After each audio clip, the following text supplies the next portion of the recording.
Hello and welcome to this new episode of the Hessian Scrum. Joining me is Anders Lundemark from the fantastic Konkhra, as as well as for a short while in Daemon, great band which I recommend to check out. So thanks for joining me today, Anders. Thank you. So let's start with your latest release. Last year you did a Sad Plight of Lucifer, which came out I believe in December of last year. Yeah, actually, I think it was 29th of November, but December. That's good. Yeah. And it was quite an interesting album because it felt that for a while that you were kind of like exploring more like thrash and groovy stuff, and here you really came back with the death metal as well as a lot of very esoteric themes and like the lesser key of Solomon hmm and stuff, and obviously Artificial Sun and stuff like that. So uh can you tell us about the last album, how it went, how you feel about it, and what you were trying to accomplish on it? Hmm. I think the difference between the previous album and this one, I think we were trying to not be as busy. There are some fast songs and there are some busy passages and stuff, but we were still trying to let it breathe a little bit more. And I think that we accomplished that. And besides that, I was, we were trying sometimes when we kind of make a plan for an album and a track listing. We think about, okay, so if we have the slow doomy kind of song, what should that be? And I think we with the Seven Plagues song, we kind of carved some new territory with that type of song. Besides those things, I think we were, of course, inspired by newer stuff as well, but also trying to stay within our, what we are doing. You know what I mean? So we Yeah. and that's the most easy thing to do, but at the same time, it also takes some time to be happy about what the songs should sound like. Yeah. And also I think thematically you really went kind of very deep into things that are kind of like foreign for what you tend to sing about, right?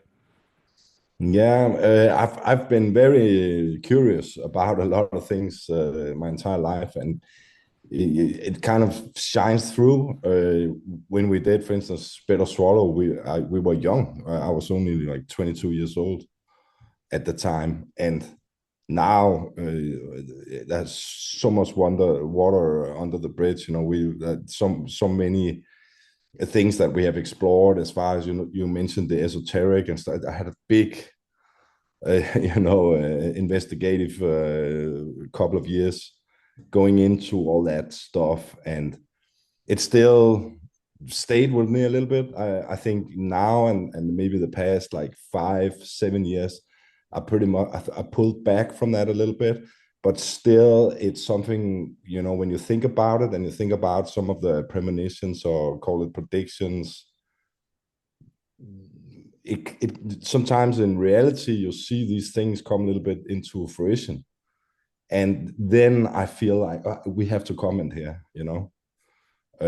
So in a way, even those things that has that esoteric background, it becomes very interesting when you look at what's playing out right now. For instance, I don't think I mentioned this in the lyrics, but maybe later. In some of the gray zone material, there was an interview with a woman called Carol Rosen some years back, and she used to be um, assistant to Werner von Braun. Werner von Braun, the guy who invented the V1 and V2 for the Nazis, and later became the head of NASA. And he was extracted from after the war in the paperclip, which is also kind of like a gray zone thing. It's open now, and those files have become declassified. But he said something sometime in the 70s to Carol Rosen, where he was like, listen, the paradigm and the paradigm control is going to move from the conflict between the East and the West into some years with maybe focused a little bit on rogue states and terrorism. And after that, you might see a fake alien invasion, you know.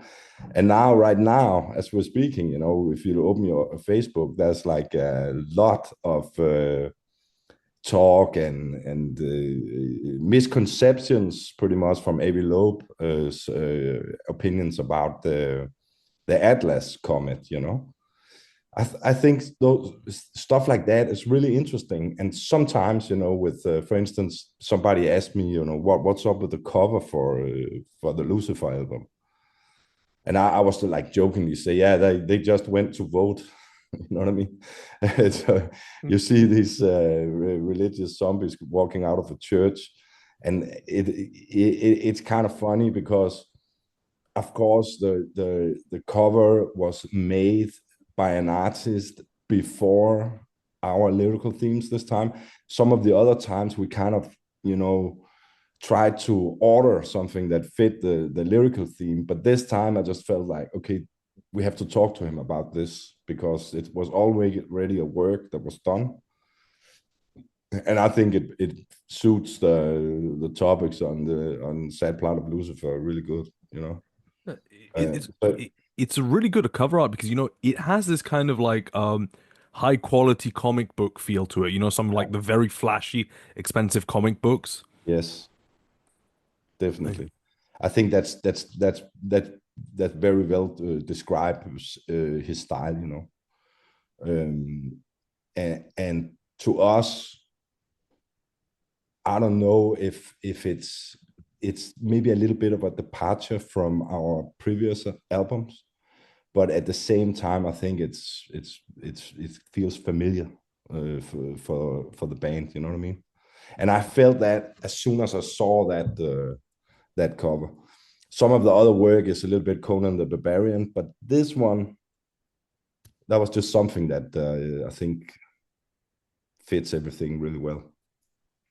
yeah, definitely. I mean, so let's go back a bit to 2019 because that was quite an important year for you, right? Because you had just had a 10-year hiatus from Nothing is Sacred Yes. to Alpha and the Omega. And so one thing that's really funny, so Nothing is Sacred is very anti-religious Yeah. death metal record, which was still at the time still a big topic.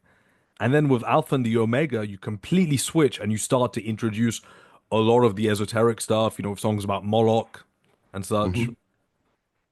Yeah. Bow to Moloch was on the Nothing is Sacred album, right? Yeah. No, But Alpha and the Omega, I believe. Yeah. yeah, yeah, exactly. Yeah, that's right. Um, some of the Moloch material is really old, and it's some Judaism connected stuff, to some of that esoteric material. I still think a lot of these things are very interesting. For instance, if people are fans of Hellraiser, and the Cenobites, in Palmyra, the queen was called Zenobia. So I guess the people that wrote that and made that horror story, they kind of read some of the same material. Also, if you go into, for instance, the Star Wars and the entire Star Wars universe, a lot of that is inspired from esoteric materials, and some of it is thousands of years old, to my understanding. There are a lot of things that are interesting about what used to be hidden knowledge, but now is pretty much attainable for everybody if you're interested. Yeah, definitely. So, you took a 10-year hiatus from Mm-hmm. metal completely. I mean, you had no side projects, nothing going on. What made you stop and what made you come back? Those 10 years, they kind of passed in an instant to me. Uh, I had I had an apoplexia, which was probably caused by an undiscovered diabetes, and that meant that my left arm was completely like spaghetti. And there was a long period of recovery to make that work 100% again. So some of it was like personal and going in and out of relationships and having to struggle with with stuff like that everybody goes through. And the other part was in this the health issue that just made everything impossible for quite a while. So yeah, looking back, I think the 10 years they really went fast when you're looking at the music and the being able to release music. Those 10 years were to me simply just demanding circumstances demanded my focus elsewhere, with health, with a couple of diagnoses, for instance, the diabetes and the apoplexia. I can't speak for the other guys, but that was what kind of put me on a back burner for a while. So I don't know if I didn't have those health issues at the time, if we have been faster putting stuff out. I'm not really sure. I think the time was kind of right, because I felt like if Konkhra is supposed to release stuff, it should be with the people that were there from the beginning and helped build it, you know. And now the lineup for these past two records has been original guys as far as the core of the band. Kim was maybe a little bit later. He came to the band before Spit or Swallow. But Johnny's been there since, I don't know if it was 91 or 92.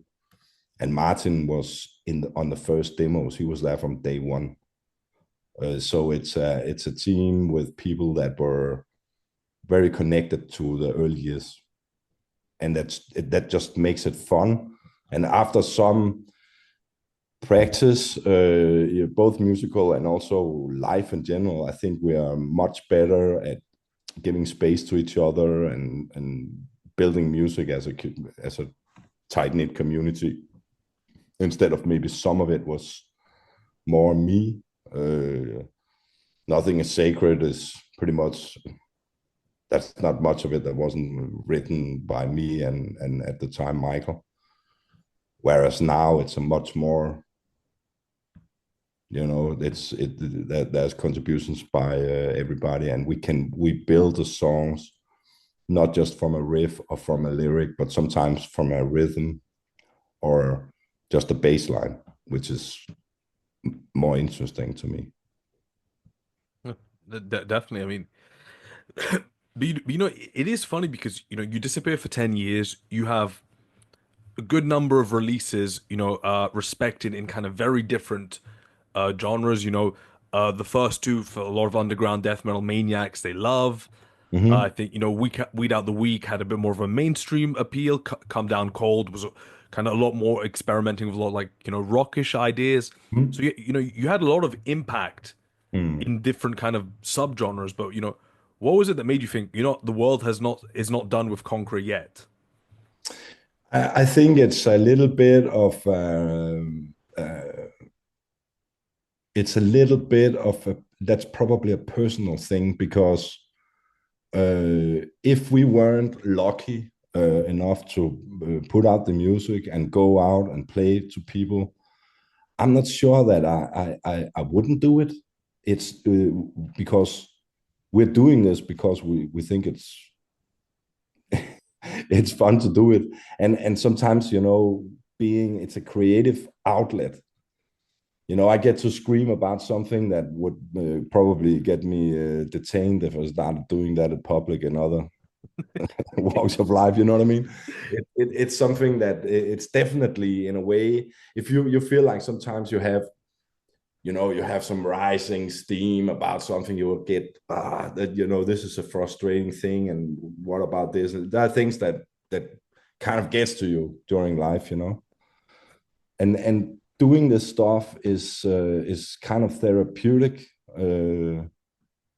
because you kind of put like a valve in the black balloon and lets out some dark air. You know what I mean? It's kind of a release, and also I think listening to death metal and extreme metal, they did some surveys and they found out that people that listen to that are generally very well balanced people that doesn't really are prone to aggressive behavior. You can find much more of that over in football fans and stuff like that. The community as a whole has very little problems with violent people, and that's I think that is because it has definitely some therapeutic value to it, and also creating it is it's just a good thing because you feel sometimes you just feel empty in a good way if you went to rehearse or you went to play a show or did stuff like that, or being on a tour. If you can balance that 1 hour on stage or that maybe an hour and a half, 2 hours in the rehearsal room with everything else, then it becomes something that's just in the only thing it's really detrimental to is probably your hearing. You know what I mean? Yeah. Yeah, I think it's a good thing in many aspects. Right. I want to go back to the early albums, right? So Mhm. in the early 90s, there's this kind of crazy explosion of Danish death metal. There's you, there's what was it? Dominus, Iniquity, the Breathless, all these very heavy and crushing, Infernal Torment as well. Mhm. Very crushing and heavy, with also some really like hard, depraved lyrics, right? Very violent, very sexual, and it's just this unique sound that Konkhra was central to as well. Yeah. How did that come out? Of all places in Denmark, right? I'm talking, Merciful Fate and Artillery, right? Yeah, it's when you're looking back and you look at our experience as far as in interviews and how people perceived it. A lot of sometimes the questions were, why is the scene in Denmark not as prolific as, for instance, in Sweden and Norway with the black metal, and maybe even Finland, some of the more melodic stuff that were getting big. Um, I I always kind of wondered why it wasn't really that popular or whatever, in comparing to some of the other countries, and the difference in the sound, which was not really typical Scandinavian for many of the bands that you mentioned. Um, I think the inspiration originally with a lot of the bands you mentioned and us, as far as sound goes, was probably more American, Scott Burnish, Floridian stuff. But at the same time, maybe it was just ability or whatever that was more Neanderthal in a way. So that made it sound like a weird concoction, almost Frankenstein between Scandinavia and maybe some inspiration from the state. I think a lot of the bands were trying to hit something which was a mix of all that and not um, specifically Swedish or specifically Scandinavian. I think that's maybe the difference there, because, for instance, some of our the first two albums we did that with Thomas Skogsberg in Sunlight Studio, and that's where all the Boss or HM2, Entomb, Dismember, those bands came from.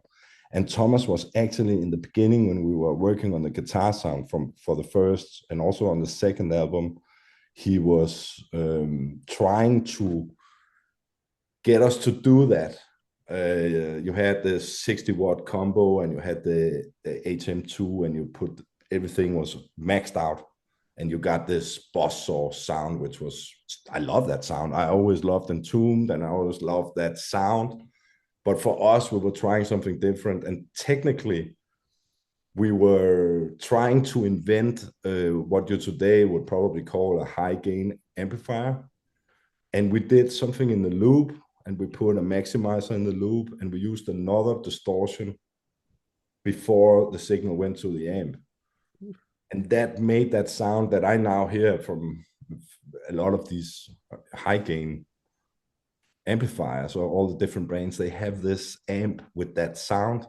Other bands did it as well. We toured a lot with Suffocation in the 90s, and they had some solid state amps. I think it was either a Laney amp or something, and they kind of did the same like trick, but in a different way, and we kind of hit that same, high gain thing. I think that's one of the differences from Denmark. Early Denmark originated death metal and extreme metal to, compared to other countries. And it's just something where you can't go, and at that time you couldn't go and buy something that sounded the right way, so you had to invent something to get there, and bands that we met, for instance, Suffocation and a lot of bands, they did that same thing but in a different way. And that's a funny thing, because I think at some point I heard about Alex from Entombed going to see a friend, and he had bought that HM2 pedal, and he had like a 60, and they fucked around with it, and they just by incident, they just discovered that the Swedish sound that way, brought it to Thomas, and then they went and recorded these legacy albums in very few days. And that's cool in another way when you're looking at it now. For instance, I saw an interview with one of these metalcore bands with a drummer from a metalcore band, and he's a blast beat drummer, and he was commenting on Pete Sandoval, and saying that that's sloppy, and that's not good enough, and how could that guy even still blah blah blah. And I was like, he invented what you're doing every day. You know what I mean? So we're now so many years down the history of extreme music that some of the guys will go out and make newer bands in maybe a subgenre of some of the stuff that was from, they don't even know who invented all that stuff. You know what I mean? That's kind of funny to me, because now you can go pretty much to every, people use these amp simulators. I do that too, because you can get something very easy that sounds correct, but it's actually an amp simulator. And the reason we use it is because if we record something and we have to go back because now we want to change like the chorus or something in the song, I know that what I get from the amp simulator is 100% what I put to tape, so to speak, or in the Pro Tools session 6 or 8 months ago. So it's very, very practical.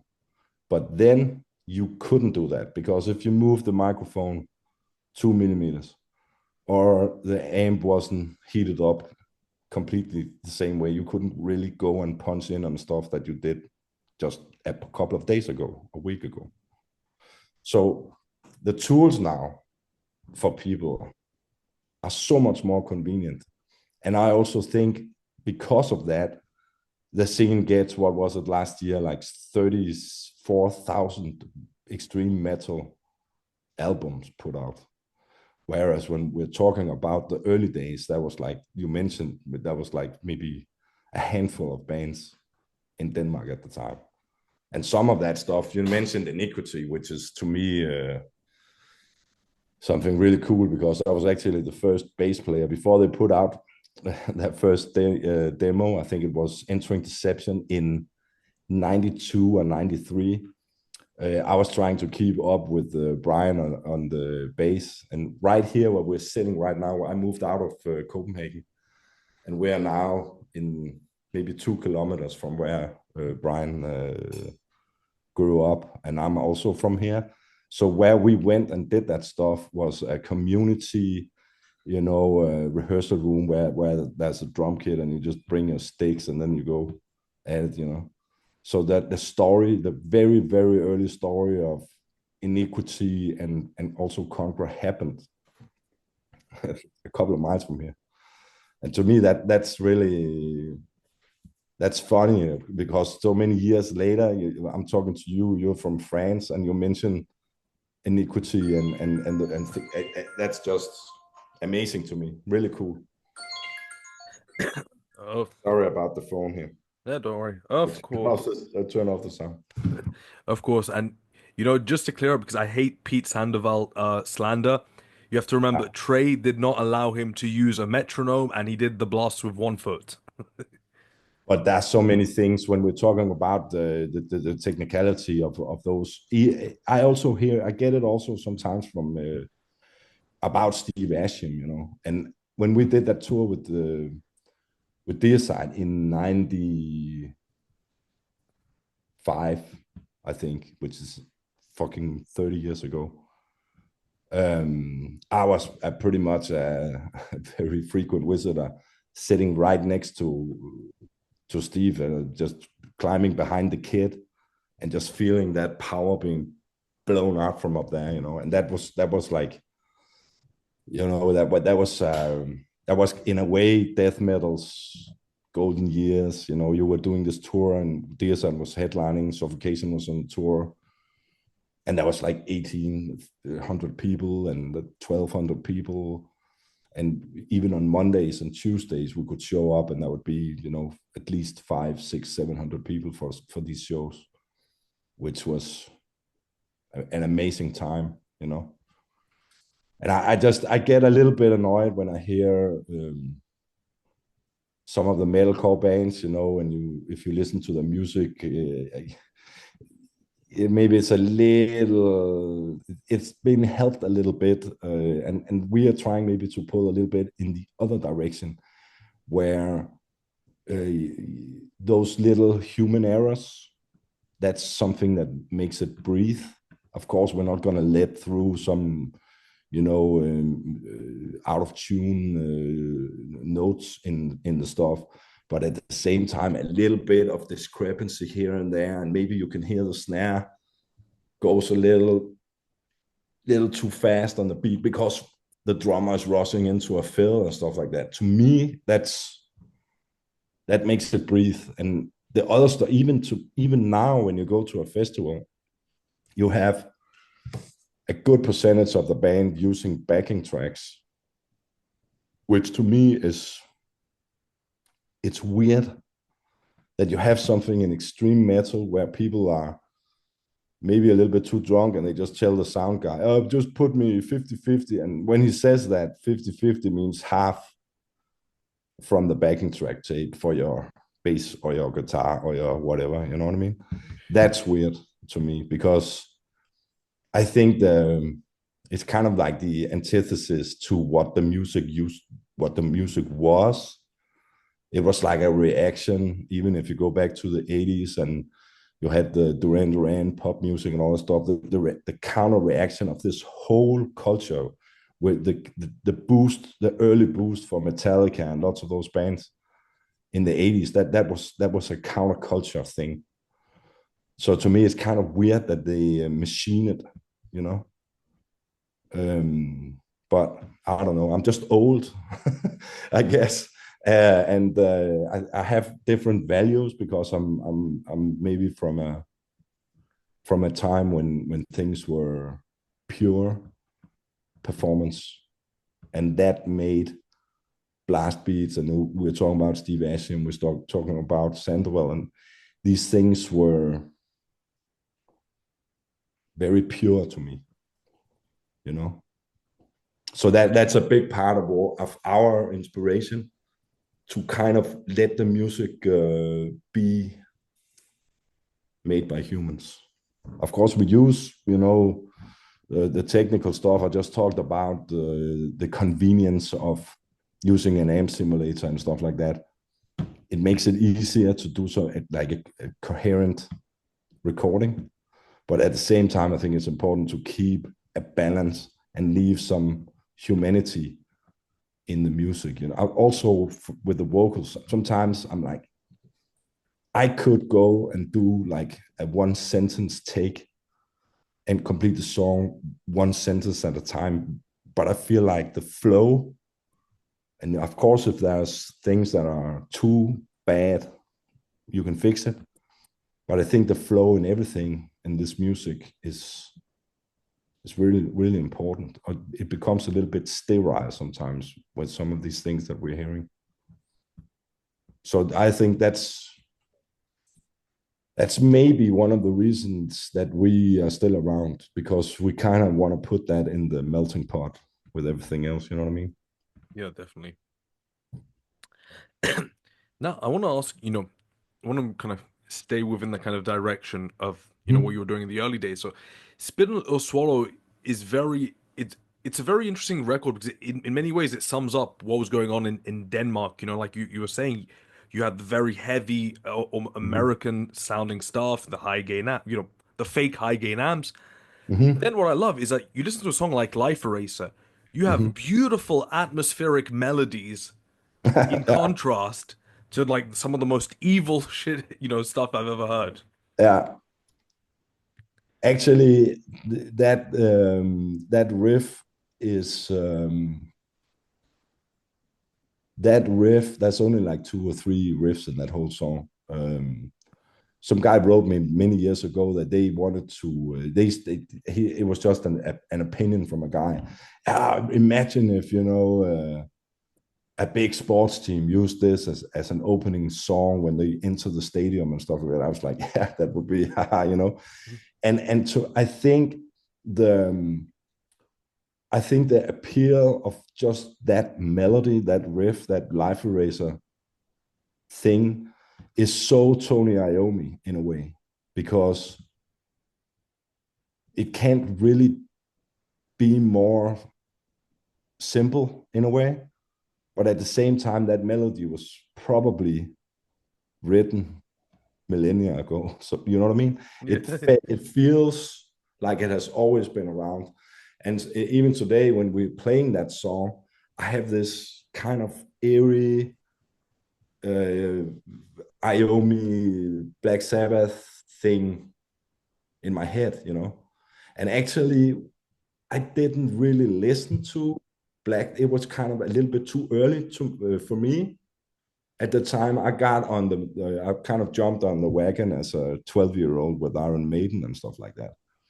But there is so much melody in Iron Maiden, and probably a lot of inspiration from Iommi. I just think there's something there which is so early in its tonality. You know what I mean? Yeah, I see exactly what you mean. Yeah, because that's what I really like about those first two albums. Riff wise, they're very very simple, Mm-hmm. but it's just all you guys knew when to bring out the melodies, right, at the right Yeah. time, and it feels really magical at times, right? Thanks. Yeah, we're trying. You know, if at the time we had that's some years later when Michael was playing with the band for Nothing Is Sacred, and that was to have him. He's a bit younger than me, quite some years younger, and some of his inspirations were stuff that I wasn't too familiar with, Mm. and that made me learn some of those things and discover, maybe sometimes a little bit of another way, a new way of doing. I definitely give him some credit for some of the inspirations too, even though it's simple. There are some places where you kind of fiddle around like it's Paganini on the guitar. Yeah. And also I think that's one of the things that we maybe thought was a little bit too busy on Alpha and the Omega. Mm. Some of the songs were really fast and 16th notes, guitar rushing around, you know. And sometimes when you do that, and you also have this very heavy sound, maybe it becomes a little bit muddy or whatever. So I think that that's what we kind of moved away from. But early, yeah, we definitely had this kind of simplicity thing going on. And if the riff is strong and it's followed by something else, it kind of gives way to some kind of elevation of the whole thing. Then I feel like it's on the right track. And that goes actually back to the demo tapes. Some of the demos on Malgrowth, there were songs that kind of tried to do that, maybe not as effective, but that was also very inspired by some of these juggernaut death metal bands, Morbid Angel stuff, but in trying to do some of that in a different way. Because when we did that demo, they were already out with, of course, Altars of Madness, and what's the next one called? Blessed are the sick. Exactly, Blessed Are the Sick was out in the early 90s, wasn't it? I think it was out maybe in 91. 91. Yeah, so you're a walking encyclopedia. So that is definitely some of the stuff that we listened to when these things came about. And of course also the more sluggish stuff, and you know, the things that all these things that came out, early Napalm, stuff like that. Punk. One thing as well that really impresses me with, what you guys were doing in Denmark as well, and I think, once again, those first two albums really show it, is that, nowadays a lot of bands have, sexual lyrics, poo-poo lyrics, there is horror, but it's like this very kind of unserious, unthreatening horror. Mm. It doesn't feel real. Yeah. Whereas on some of your stuff, oh my God, some of those songs you genuinely feel like, oh, nah, the guy who's singing this is a psychopath. Sure. Yeah. It's weird because you also when you're talking about where it gets maybe a little bit kindergarten, I always felt like not to put down Cannibal Corpse in any way. They are amazing people, and actually met Alex Webster recently, and we did a tour with them in '96 or something, and I hadn't seen him. I hadn't spoken to him. I hadn't seen him for what I think I met him in South Africa. It's some years ago, but it was a lot later. And this guy just walks up to me and starts talking like we were still sitting in a room in that tour. That like photographic memory, you know, amazing bass lines, amazing band. But when we're talking about the horror and the lyrics, maybe some of these things are a little bit not that retrospective, or maybe not that if you dig it, you and you kind of research where the stuff comes from. I would like to have some deep substance to dive into. You know what I mean? Yeah. There's something with there's something a little bit superficial about talking about, for instance, Aleister Crowley, without knowing the depth of what that man was involved in, and even on a international scale. Um, you know, just calling him crazy and the most evil person on the planet, and all these things that came out from Quaker British religious reaction to him and the secret societies that he were involved in, and the books he wrote and the burning of his books and all that stuff. What's the depth of that guy? You know what I mean? Mm. So I hope that we could, with some of the stuff that I've been talking about, maybe inspire people to go and check out what's that, what's the depth of this topic. And I hope it works. Even if it works for just a few people, then my mission is accomplished. You know what I mean? Yeah. See, There's something there which is, and it's all interconnected. in a way, and now we're seeing, politics go to a point where people are so divided that if you are left leaning, that means you are for the you know, mandatory mutilation of children into some kind of trans, you know, rainbow future. And on the other side, it's if you voted for Trump, then you're evil. The conversation has been lost, which is a shame. I actually recently had kind of, maybe on my Facebook, sometimes I get a little bit involved because, of course, I have my opinions and I have my opinions on Trump and all that stuff. But understanding where people come from, if they voted for Trump and why, is more important than just being judgmental, I think it's important that if you're putting out stuff, that there is some kind of substance, something, layers that people can dig into. Yeah, because I did see some of the Facebook drama, and I was Mm. surprised that a lot of musicians I really respected and saw level-headed Yeah. musicians were like calling you out, and Mm-hmm. people were just losing their minds over small comments without reading. It was, I think some of the stuff has been with Chris Richards, and Chris is something I'd still call him a friend, and we did a lot of tours when he was in Suffocation in the old days. But now he is probably one of the most successful people from that era. But he's been building a company doing other stuff, and also is a sponsor for the Trump administration.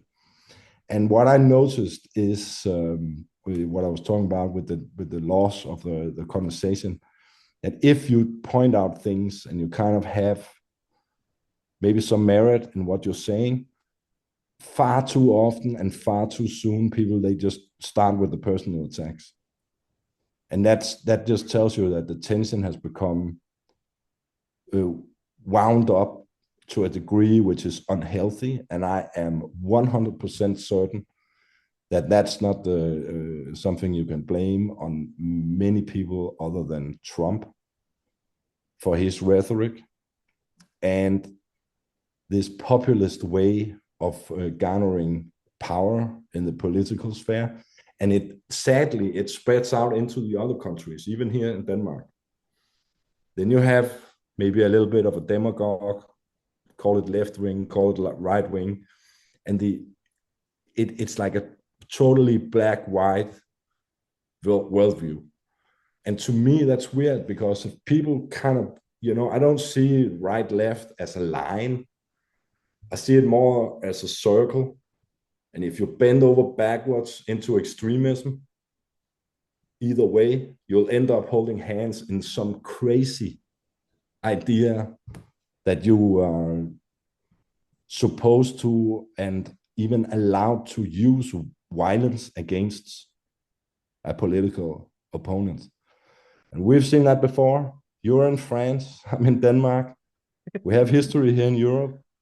And I think that's why, if you look at the polls for some of these demagogues in Europe, you'll see less support, because people grow up and they listen to their parents, they listen to their grandparents. And there are some pitfalls when we're coming to a place where we're pushing into something that's going to turn into some kind of totalitarian system. And it's very important to be able to have that conversation. I think the whole wokeism, I'm definitely left leaning originally. And I think the wokeism, it moved too far. It went too far. And that's been a provocation to a lot of these traditional conservatives. I also think that even if you are left leaning in Europe, you should be able to talk about mass migration, not because of race, but because of religion. And that some of these religions, and it's also Christianity and Judaism.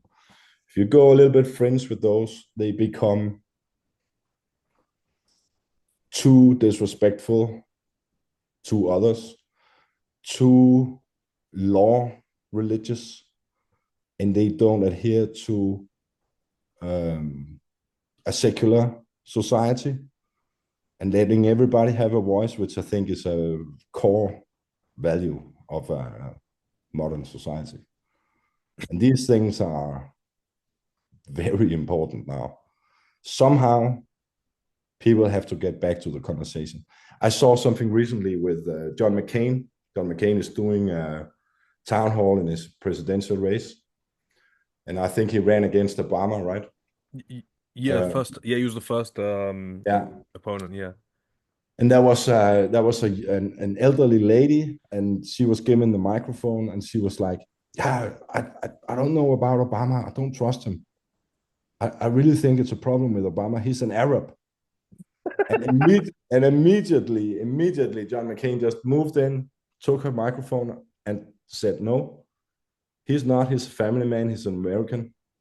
We have to respect our opposition." And then he just moved on to somebody else.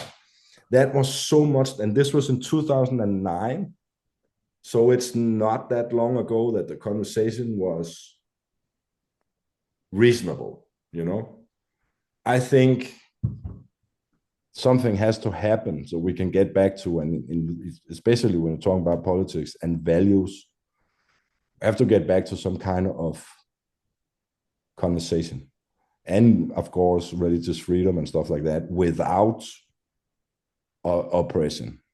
Because if you want to live in a Western society, you gotta respect the law of the land and also things that talk about women's rights, not oppressive religion stuff. That's our problem. I think that's a problem also in the States because there's too much, scare tactics going on, and the result is now a complete fraction with the murder of Kirk and Groiper mottos written on bullets, and these guys it's too much. You have to pull back and get into conversation with your opposition. And I think Trump is a very bad proponent of that. It's kind of like keeps him in power to vilify the opposition, and that's not that it's not going to stand. I think. I hope. Hopefully. Uh, yeah.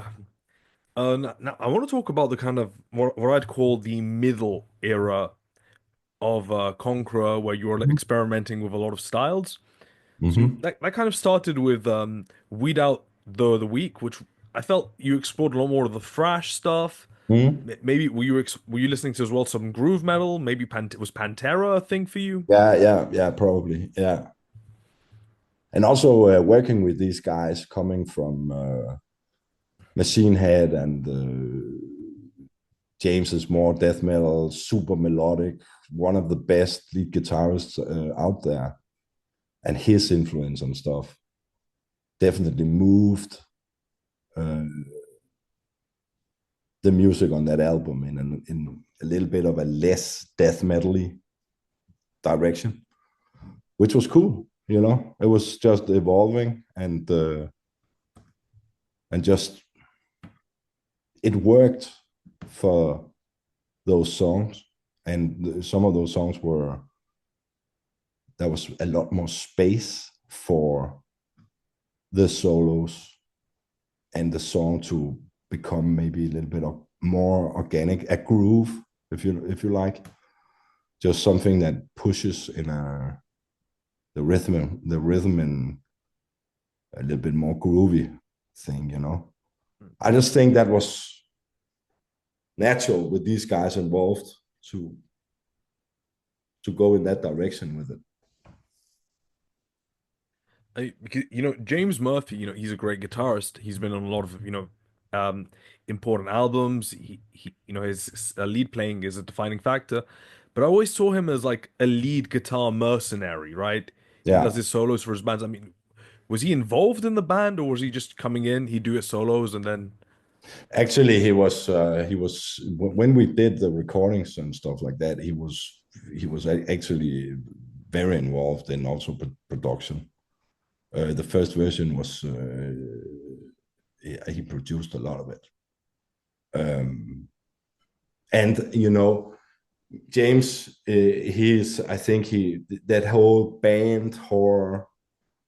At the time, I think people were, oh, here has been too many bands, and also for Chris, he was also in a lot of bands, but most people only know the Machine Head and now the Forbidden connection. mm, Um, and I think the talk about being in the band and I don't know if I think it was less important. I think if you talk to James, he would probably say that he was just a hired gun. And I think that's a little bit unfair because his involvement was much more than just some of the band coming in and saying there's a solo from here to here. He was more involved than that. So, but I can go with the guest position if that's what he's most comfortable with. He was on a couple of tours and flew into Europe for festival and stuff like that. So he to me he was more involved than just the guest mercenary part. yeah, definitely. Yeah. And of course, Chris, he was very influential on the album because his drumming style Yeah. on the what's the first Machine Head, Burn My Eyes, Mhm. defined that entire era and then the metalcore and the deathcore bands that came after. Yes. He has. I don't know if you. I call his under. I said at some point. I said, hey, you go to work with your Popeye underarms. The way that guy can make a drum kit sing just from sheer power, and it's not just Neanderthal. The technicality is there, and then you can hear those little switches where there's even rim shots going through the toms, and just so much, yeah, groove. And that's an amazing drummer. Some people they discuss, oh, who's the best and all that stuff. And if you look at the classic era of metal, to me, he's definitely up there. Hmm. There are other guys that has and other flares. I also did one of the Demons records with Gene, and they are both monsters in different ways. And that's the thing about what I'm talking about earlier with the personality and the humanity in the music. That it's the people from that era had to nail it because you couldn't really fake it. You know what I mean? Yeah, And that's something that's definitely a lot of these guys from back then. They had to nail the takes. and so Come Down Cold, it's a weird it's a bit of a black sheep in your discography, That right? is, yes. I mean, what was your thought process going into that, and what were you trying to do back then? It doesn't sound like what I had in my head. Um, that was something with the production where we got into a situation where the production was very, very expensive, and maybe the producer we chose wasn't the right one. Um, there was some compression on the vocals going to tape, which kind of made it a little bit thin to me. Mm, I don't hear myself sounding like that, which is weird now talking about the album. There's also, if you listen to the album in the headphones, there are some problems with the gates because on that album I think there's 4 rhythm guitars panned out differently, yeah. and the gates were not correctly set up. People were maybe more interested in being in a very expensive studio and having people come over with some powder, you know. I think that there were things with that album that did not end up the way that it should have ended up. There are also things that I think is really cool, but it didn't really hit the mark for me as far as production. I think the songs are okay.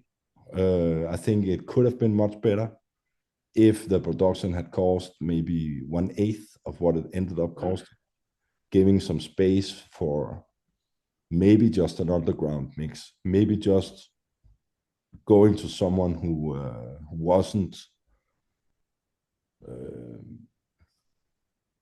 smoking a cigar in a studio that cost like, I don't know, 18,000 Danish crowns. That's what is it? Like $3,000 per day, you know. That album was so expensive and it was kind of underproduced. I mean, it's crazy because I know this was when you were gaining in popularity. I Mm-hmm. think you were on Die Hard Music, right? They were a Yeah. big label at the time, Mm-hmm. and it must have been weird for you because coming from a very underground band with Mm-hmm. underground foundations, and you're in this kind of big studio setting. Was We there met even? James Hetfield and we went to the studio. We met James Hetfield in the Oof, parking lot. You know, no way. he was there to do something voiceover for some episode of South Park, and he was, of course, to me a big idol. And I was like, "No, I don't want to be, number 10,000 today that goes and tells him how important Yeah. he is to me." So I kind of just, said good morning and went on my way. But that studio was that it was the same studio Metallica used for the, I think it was the Load albums and something more, and it was the record plant in San Francisco, which had recorded everybody, and we were talking, you could pretty much mention any major star in American history that would have either been to the record plant facility in San Francisco or in LA. And this was the producer's idea, and it was a very expensive idea, and it was in many ways in a whole different league than we. I think that was hurting the product because I kind of felt like a fish out of water, you know. And I think that was something that definitely hurt the album and the songs, because I think the songs are there. I think the production is shit. So I wasn't really happy about it. Some of it's okay. The drums sound fine, but there are other things that sound fine as well. I just don't think that it did not come across as it did in a rehearsal room playing those songs, Mm. and that's a big shame. And I think people could feel that also when they're reacting to the album. Some people connected with the songs, but I think if it had sounded like it was supposed to and how it sounded in our heads, it would have been a different story with those songs. Mm. Because it was such a big budget and a lot of expectations, was there label pressure to do the songs in a certain way? Because a lot of the ideas that appear here, they don't Mm-hmm. appear anywhere else in your discography. No, they have never been involved in um, pressure as far as songs or anything like that. That we've always had complete control of. So the era is ours and ours alone as far as the production. Wrong choice of studio and people to work with. That's pretty much me, you know. And actually, I would say I would go this far. We had a meeting with the label before this, and I don't know how I could. I was convinced that this would be the way to go because we would get something that was. I had so high expectations for this. Sound, the production. I thought we had the songs. This time we're gonna hit it out of the park, and we should have. I should have listened to them because they actually Andreas from Die Hard, he said, maybe we should use money on time in a studio that is familiar instead of trying to knock everything out on such a high profile. But it's also something with something about falling. It's a little bit of it's kind of if you're ambitious and you're presented with the opportunity to go somewhere which is at the time was like pinnacle of sound studios. That experience is hard to turn down. It's hard to listen to reason when you have that opportunity.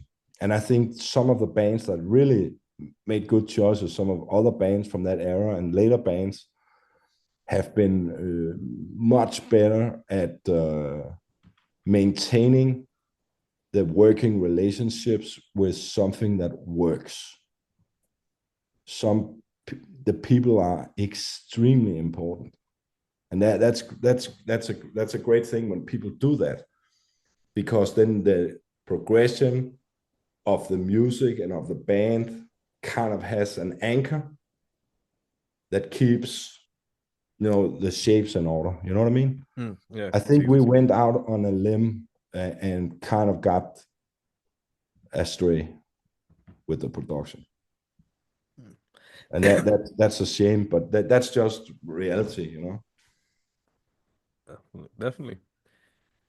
And then, obviously, right after that, the kind of final album, well, I mean, you still had Nothing Is Sacred, right, within that era, but then there's, Reality Check, which Mm-hmm. seems that on Reality Check, my interpretation was like you were kind of denying that Come Down Cold ever happened, it feels like. It's some of the things that I explained to you now. It kind of made me feel like I was a little bit of a burnt child. I put my hand on put it in boiling water, and it kind of hurt. Mm, So the philosophy for me and for the band changed 180 degrees. It went from not using budgets over here for something that's supposedly fancy, but bringing the budget home and build a studio where it's your time and the endless time. So Reality Check, we recorded ourselves with Tue Madsen mm, before Tue Madsen became Tue Madsen. You know what I mean? I think at that time he had a little bit of the same experience. He had a band group, and he wanted to have that album produced by an impressive producer in the States.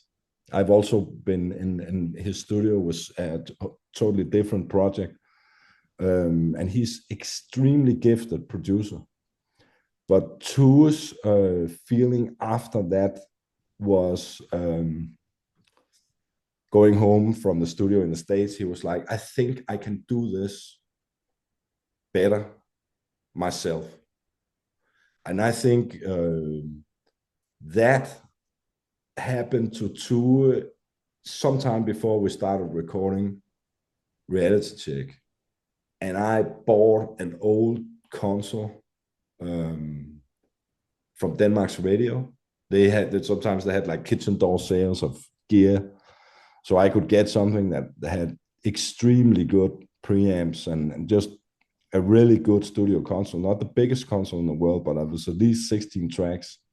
And then we started doing the stuff ourselves. And I think the result, also for the time, is really, really good. And I think it's a kind of, if you listen to Reality Check and know that that was Tour involvement and Tour's mix, and then look at Tour's career after, that was kind of when he was finding his golden juice. And I think Reality Check is one of those first things where that kind of started to happen, you know. Mm. I probably disturbed him a little bit because I had some ideas, you know, we're going to split the guitar track and have two different amps. One amp is going to do this and the other amp is going to do that. Then we mix it. I don't know if Tue thought that was a good idea or if he's still doing stuff like that. But I was happy with it at the time. I'm still happy with it, production wise, and the songs definitely. It was something where I think a lot of Reality Check is what we feel today is where we kind of found the correct formula for the band. So that was that was a very good experience coming off of Come Down Cold to me. Very, Yeah. very different, homemade. It is a very funny, story overall, very underground band in a, Mm. in a Scandinavian country that doesn't have the most prolific scene, all the way up to the big studio, and you finally come back to where you felt you always needed to be. Yeah, I- it's really weird. Today, right now, we are in me and my better half's house. It's a big lot, and there's an old sawmill that was in ruins when we bought the house, and that's 6, 7 years ago. And then we rebuilt the sawmill and put the studio there. So I walk across the yard and walk into the studio anytime I have the time. If I'm not working with other stuff, I can go there and everything is there. And and you don't, I collected all the stuff that I think is the right stuff in that studio. So that's been of course when you're 22 years old you dream about the swimming pool and the Motley Crue style tours or whatever.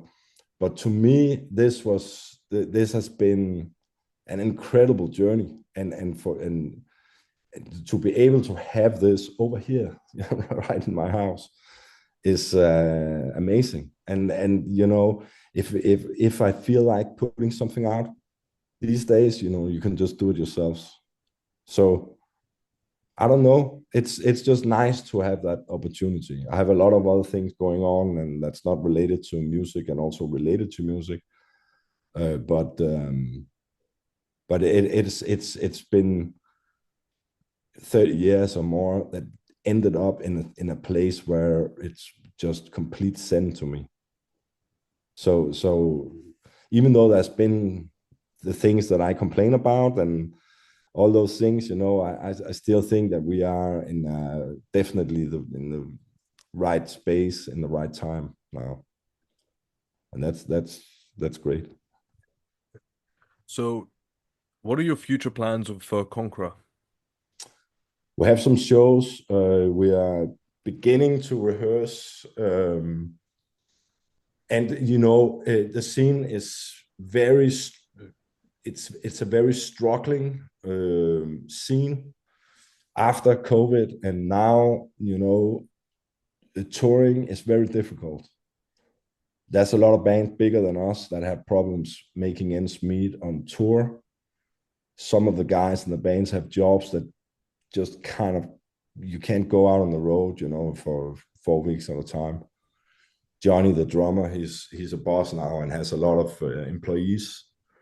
So I think if we have something that you can't turn down, we will definitely go. But it has to make sense. And make sense is not, coming home with a lot of money. It's just being able to pay the diesel for the bus, not, starving, because the tours were maybe easier in the past. The competition now, like I talked about before, it was like 34,000 releases in 1 year. Um, you see the packaging of the tours, you see behemoth names, big names having to go through clubs that are smaller than usually. It's just a very fragmented scene. A lot of people only come to Europe if they can build it around some festival shows. And we'll see. I just saw a report today about the export, Danish music export. They estimated within the next 8 to 10 years that it will be decimated by AI music, which is kind of sad. So we'll see what we can, but we are here to, as long as people are alive and breathing and like to do it, we're around. If there's any festival out there that wants us to kick the door in, we are definitely looking at any offer. You know what I mean? Yeah, yeah, exactly. Yeah. So, I think we did quite a lot about Konkhra. I want to talk about Daemon, right? It's a lot Mm-hmm. less known, but then even though, the G and Hoagland played on an eye for an eye, Yes. yeah, and it's a really interesting, those three albums are really interesting because it's a lot more classic death metal Mm-hmm. than what Konkhra was doing, and it feels like you're exploring your influences, death and thrash metal more so. Yes. Actually, it's a fun fact that the first Daemon was a friend's idea. I called Nick, who plays the drums, and said, let's do something. And we spent 3 days. The first day rehearsing all the stuff, building the songs. The second day recording everything. And the third day mix and master with Thomas Skogsberg. The whole album from scratch was done in 3 days, which was also kind of a homage to, Entombed, Left Hand Path was done in 5 days. And, some of these really important records also from Florida, Scott Burns. I talked to Scott Burns on the phone once, and he was like, if there's a record that takes more than 2 weeks to make, then it's going to be a shit album. I should have listened, Hmm. because when we talked about Come Down Cold, that was a whole different scenario. That was something else that wasn't, you kind of got lost in the woods. With Demon, it was that, we just push through and, press record and do this. Number two with Per was the same way. I think we were in Stockholm with Thomas in the studio for something like 4 or 5 days, and then he mixed. I think we spent about a week. And Eye for an Eye, Gene was Gene was in Denmark for a week, and we finished. He finished in a day. One of his guys, one of his friends, they called him Walter of Sacrifice. He listened to. I had written some demos for Gene with a drum machine, just programmed drums. And this guy, he just ripped off all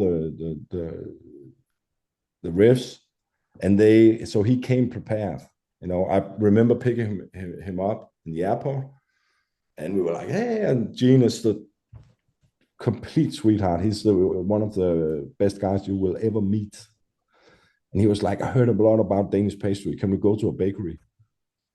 And I just flew in from LA. I think the flight was maybe, what's it usually like, at least 12 hours, maybe with a layover 15 hours. So he just flew in. We went to a bakery, and I got him some real pastry. The Danish is Yes, I know a little bit exactly. different than what they get in the States. And he had some of that. And then he took a nap on the sofa. And I think after a couple of hours, he was like, okay, let's go. And so we went in the afternoon, probably jet lagged, and he knocked it out before we went home for the day. And it was mind blowing, because I was like, okay, should we rehearse this before? And it was like, no, no, no, no, press record. I think he also knew a little bit about how the demon stuff was. We just pour everything out in as fast as possible, and that becomes uh, also we're again talking about the real stuff, just knock it out, because a lot of the stuff that we've been inspired by it's been done that way. Even the very early stuff we talk about Black Sabbath, some of these albums were done in 3-4 days. But And what's really funny to me is that so Daemon, not a particularly well-known band outside a lot of diehard stuff, no, but it's when you think it's funny, the three drummers were all very, very popular. Obviously yeah. Anderson, he did every single thing. He is the Swedish death metal scene. Gene Mm-hmm. Hoglan, and the guy from The Haunted. What was his name again? Peer. Yeah. But this was done before The Haunted. At that time, I think it was done before The Haunted. I'm pretty sure. Yeah, it was done before The Haunted, because we did that sometime in mid-90s. And Per's been a good drummer since he was a kid or something. He was with Invocator in Denmark. Yes. So the talent is impeccable. They are so different. They are so completely different. And my big trip was that if I ever did a number 4, it should be Dave Lombardo. Oh yeah. I actually tried to reach out, and it's kind of difficult to get a hold of him. I don't think he would be interested anyways. But I was like, okay, that would be, they could write it on my tombstone. I played with Dave Lombardo. You know what I mean? It would be a great thing. But so many years has passed, and so many other things and whatever. But that was my thinking at the time. That would be the being able to, with being me and being able to play with these guys, it's amazing to me, because how can I deserve that? That was the feeling I had with the demon stuff. Very awestruck with the whole situation with the Nicky, and undeniable talent, running from the kid to the guitar. Hey, if we do this, try this, and that evening in the rehearsal, and just going to the studio and having that, when I hear it today, it's like, yeah, well, nobody can deny the energy. Yeah, you it's know very lively, very in your face. it is. And yeah, it's something I really cherish the memory of, and I also think it's just a blessing to have been able to do stuff like that. you know Definitely. So, yeah, if you want my opinion, I believe that if you were to do another Demon album, Mhm. everyone has to be done. It has to be done with a celebrity drummer each time, a different one. Yeah. The celebrity drummers, sure. You got 3 out of 3. You can't make it 3 out of 4. Yeah, exactly. Yeah, and I don't know.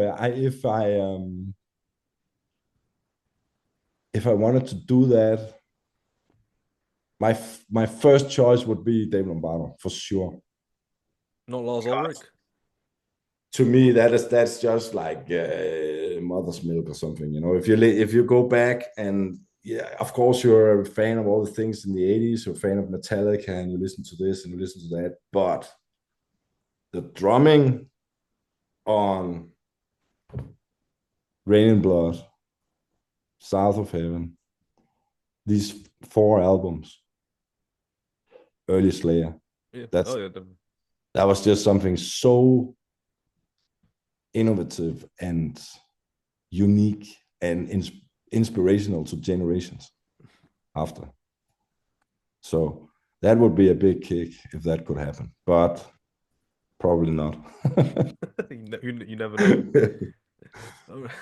So one question, you did guest vocals on one of the songs on the album BACK by Artillery, right? I mean, Artillery are one of my favorite bands ever. So Yeah, how did you can't remember if I did that actually. you did backing Okay. vocals on one song. I mean, how did that come apart? You know, because they're a very for them extreme metal doesn't exist, right? Well, it does. The brothers are at the time that was before we lost one of them, and they actually did that record in my studio, and I took that album to be mixed in England with Andy Sneap. So I was actually quite involved in that album from a production standpoint. And bringing back Artillery was, and being part of that was also a mind blowing experience with Fleming on the vocals, and they were pretty much all there. Yeah, that was a big deal. Um, so Yeah, anyway, that leaves me to my last question because I don't want to hold you up for too long. sure. So, you know, you've been doing this for such a long time. You've been all over the world. You've met, you know, so many people. You've played festivals, released albums. What keeps you making this kind of music after you've done everything? You know, it's funny because I still feel like this is where there is the most energy.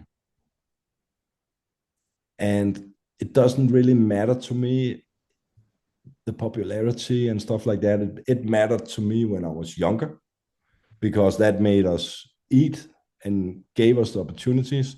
But now it's just, I just feel for it. I can't sit there and say that it's the best kind of music in the world, but to me, this is where the energy is. You know, it's just it's kind of in the blood. It makes you feel a special way if you make something and you go, that's it. You know, Yeah. and I think I will have, you know, feel like this my whole life.